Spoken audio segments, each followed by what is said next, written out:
This video is a response to the Queen's call for better understanding between the East and West. And I believe that the goal is noble and right, and I hope it has a 100% positive impact on understandings of East and West and shedding misconceptions about either region from either point of view. That being said, the points of view are very skewed, and it is not by the doing of the people within those regions to an extent. The problem boils down to most people are unwilling to research things themselves. They take what they'll see on TV from various aspects of various networks. Take your pick, take your flavor for a network, and they have a misconception about some region.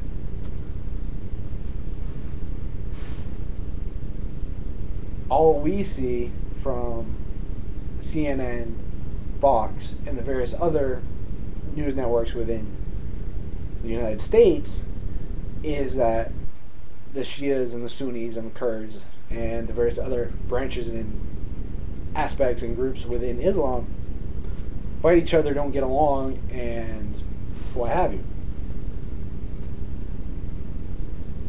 So I think the best way to actually get an understanding of that would be to probably explain the differences between the Shias, the Sunnis, and the Kurds, and the various other branches within Islam, so that the American public and the European public as a whole can get a better understanding of the differences between the groups. Because, quite frankly, and while this will be a generalization, is the misconception is, aren't they all the same? That's the equivalent to those that believe in Christianity, that's saying, oh, well, you're Christian, so you must be Catholic, or you're Protestant. And that's another misconception. So I think explaining the key and core differences between the groups will help people get a better understanding of the problems. Because all we're going to see on this end of the world, other than those of us that are trying to understand the problems, is if someone from the region, someone within the region, explains to the generic public the core of the differences between the groups. So my question is, how and what are the differences between the Shias, the Sunnis, and various other branches within Islam, and how does that make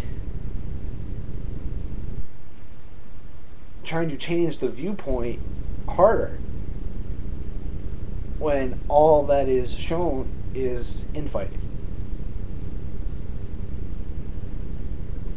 So that's my question.